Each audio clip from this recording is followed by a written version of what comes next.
Before coming to Durham, I was a teaching fellow at the University of Warwick University, where I also did my PhD. Originally, I'm not a geographer. I actually come from the political sciences. My PhD, which I conducted at Warwick, was, however, a work of political geography. I looked specifically at the territorial coming into existence of China as a state. So it was a very much historically focused PhD in the sense of trying to understand how the production of space led to the formation of a territorial state. That means, practically speaking, looking at maps, looking at architecture, and really getting a sense as to the role of space in the formation of the Chinese nation state.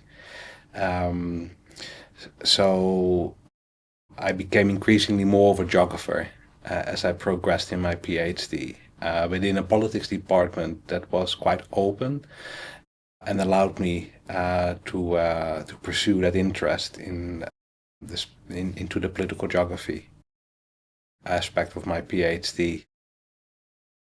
But I increasingly became aware that I was probably more of a geographer than I was a political scientist. And so after having done my PhD, I set up a module around political geography that I taught at that university, which didn't have a geography department at the time. And so it was the first geography module actually organized in the university. And from that, I started publishing, obviously, in journals that can be said to be more geographical than necessarily political science oriented, and increasingly over time became more and more of a geographer. And so I made the transition to position myself as a geographer rather than a political scientist, which led me to apply for the job here at Durham and to pursue my interests, basically.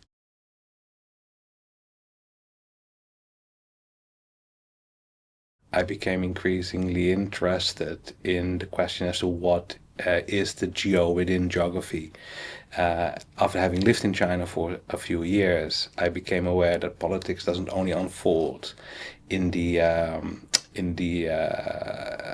geo of the ground, but that the geography, political geography, is also a question of air. One way through it that becomes more pronounced is by breathing air in China. One becomes immediately aware that politics is literally in the air through pollution, which is the outcome and result of a particular trajectory, economic and political trajectory. So, a lot of my research actually I focus on what I have come to call elemental geographies. So these particularly focus on questions around air, around fire, around things that normally are not associated with geography but are intrinsically and inherently geographical. So I started doing this originally by focusing on the politics of breathing and breath. That which is normally taken for granted as something that we do without thinking is actually intrinsically inherently political. The way that through which that is expressed is through pollution, for instance, but one can also think about chokeholds, police chokeholds, or one can think about tear gassing, which we can see increasingly around the world manifested. And these sorts of issues, atmospheric forms of violence, if you like, they increasingly become more pronounced as a result, obviously, of climate change, but also of increasingly stringent policing around the world, basically. And they demonstrate that rather that breathing is a practice without politics is actually inherently classed and racialized and gendered as well. So this is one way through which my research has taken on this elemental turn. Interestingly and more recently, I've started to look at the relationship between fire and breathing and air in the form of wildfires, for instance, and how wildfires obviously are elemental in the sense that they pertain to our relationship to fire. We become increasingly more in contact and exposed to fire as a result of climate change, but also as a result of processes of urbanization, etc. Our relationship to fire has started to change. And oftentimes, and obviously, this is a process that is equally so racialized and classed, and it's specifically particular differentiated part of the population that are more exposed to wildfires than others. So I've started looking into indigenous populations in northern Canada, for instance, in which it has become clear that it is specifically those indigenous nations and peoples that are more exposed to wildfires than settler populations. Going back to the question then of air, this obviously pertains as well to air, but in quite complicated ways, in the sense that wildfire obviously affects the quality of air, not only locally, but air travels, and obviously could have an effect as well, and has an effect as well as to populations that are much further located, in the form of smog, or orange haze, which I have become increasingly more interested in as a result of the increase in wildfires around the world, really.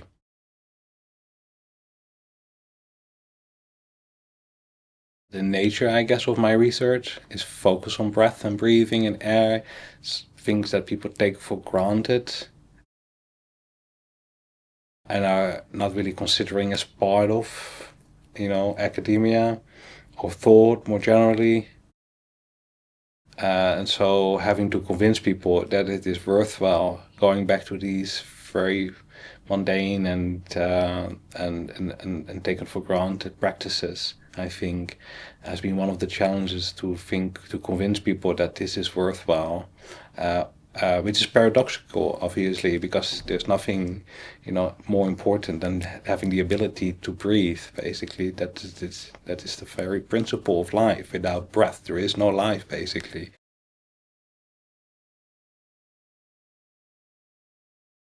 I think what motivated me was the realization upon living in China that we can't take the air for granted. Although we do so in places like the Northeast, where the air is relatively clean in comparison.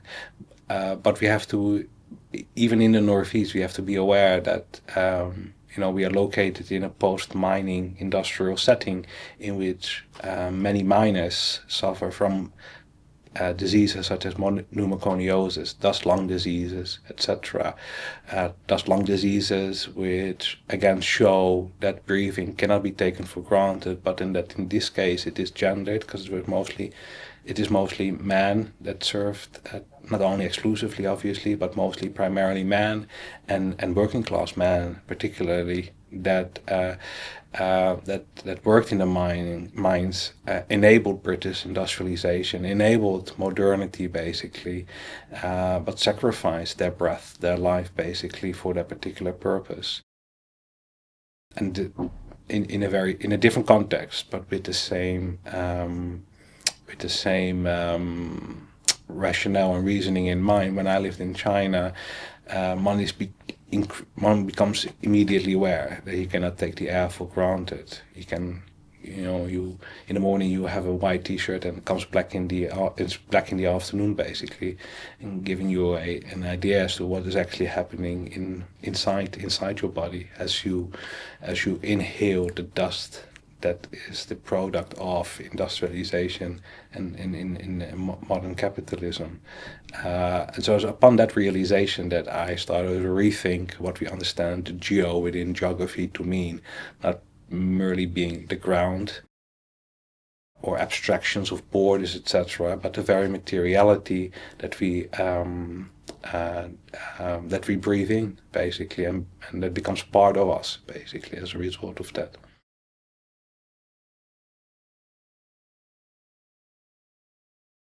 I think for me it's been, politicizing breath and breathing. I think that has been for me the most valuable. Not taking it for granted, making it an object of inquiry, making it an object of study. That I think I've been most proud of in my research. Being able to think and write about breath and breathing and air, basically. And I haven't done this alone, but I have done this with others as well. I think is really important, at least it is for myself, but I think as well in the context of climate change, to rethink those basic facts, those basic practices at a time in which we are told that there are no alternatives. I think rethinking some of the basics is what is needed, is what is required to revalue, to reassess, basically to go back and being able to critique these taken for granted notions and practices.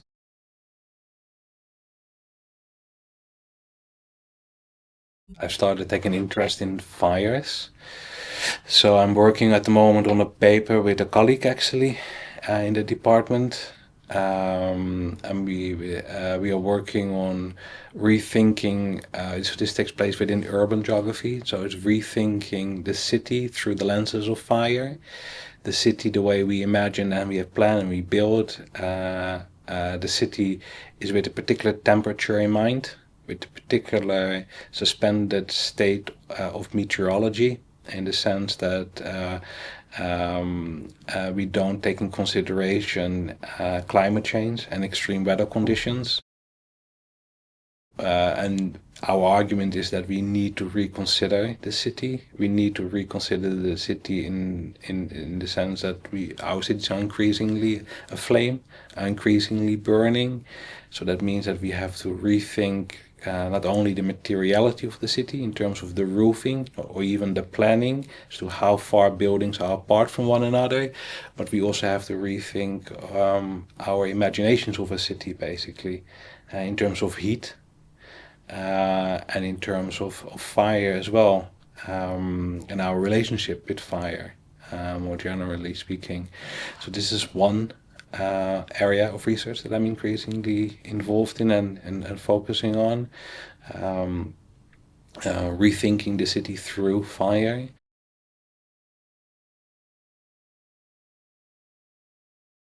The main challenge, I think, is this finding alternative mode of relating to the basic foundations of life, how fire is thought about, how air is valued and assessed. I think this is because we live in a system, obviously, in which in which those relationships are have historically been constructed and and believed to be working along a lines of, fire needs to be tamed, fire needs to be domesticated, basically, it needs to be kept out of the city. Well, what happens if fire becomes a part of the city, right? In which we need to rethink how we build our city, how we the place of fire as well in our imaginations. That means, for instance, rethinking that fire is somehow purely and only destructive, but that fire can actually be as well cultivating for, and has been historically been cultivating landscapes, etc. It is both. It can be destructive, but it can also be constructive. It can also be creative.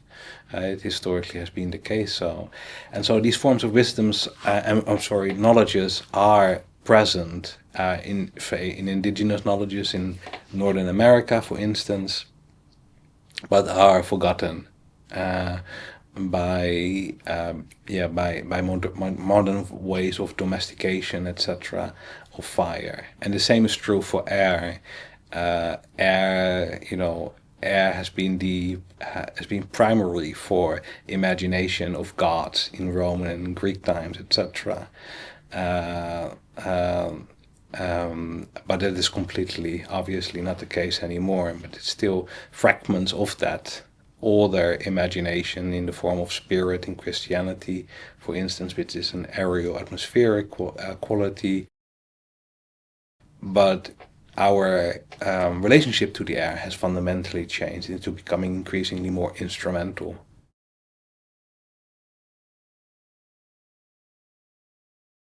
I think there is not a qualitative or quantitative impact. It's just it's I guess the main contribution is probably creating a space in which that mode of thinking is possible. Right? That creating an opportunity for new researchers to focus on things that may appear to have been peripheral and eccentric,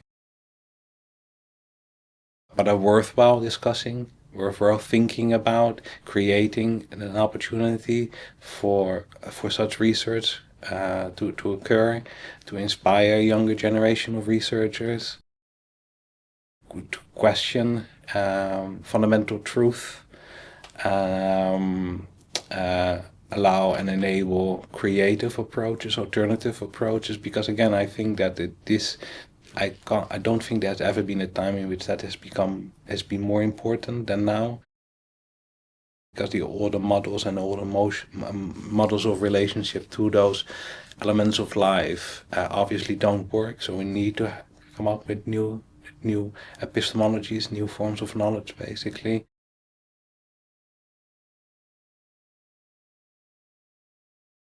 So at the moment, I think I have two projects that I'm working on, or that I'm about to start.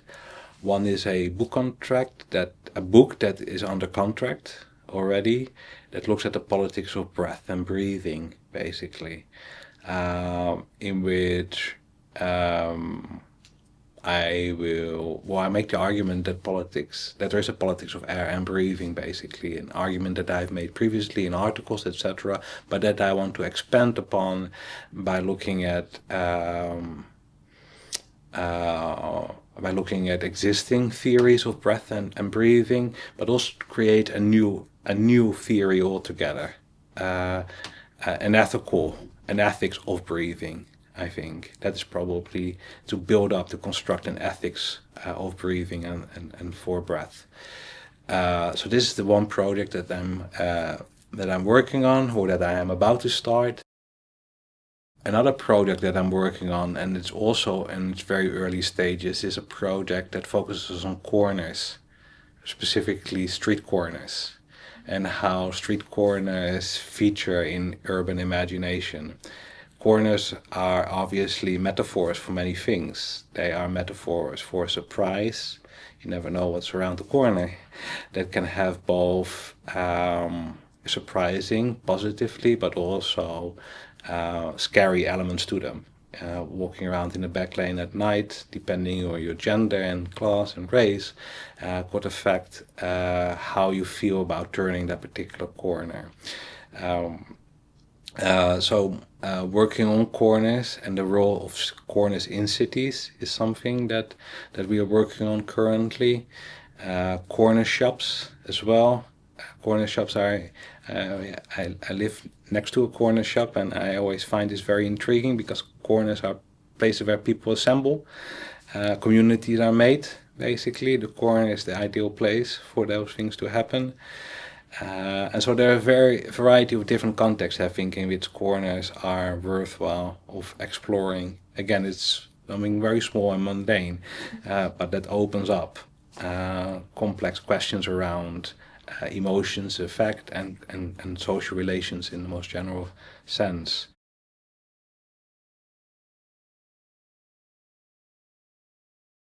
I think I feel quite privileged being in Durham geography because, as I said earlier already, I don't think there are many places necessarily that are open enough for the kind of research that I'm trying to do.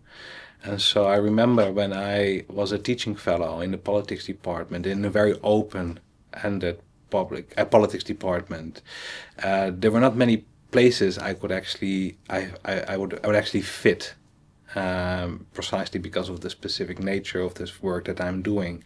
So I feel very grateful and privileged to be in a place like Durham, where I'm not only allowed and permitted, etc., to work on it, but I actually have co-collaborators, people that I can work with, that I don't have to explain or justify the value of what I'm doing, that are open enough, but I also see the value in what I'm doing. So in that sense, I feel very privileged.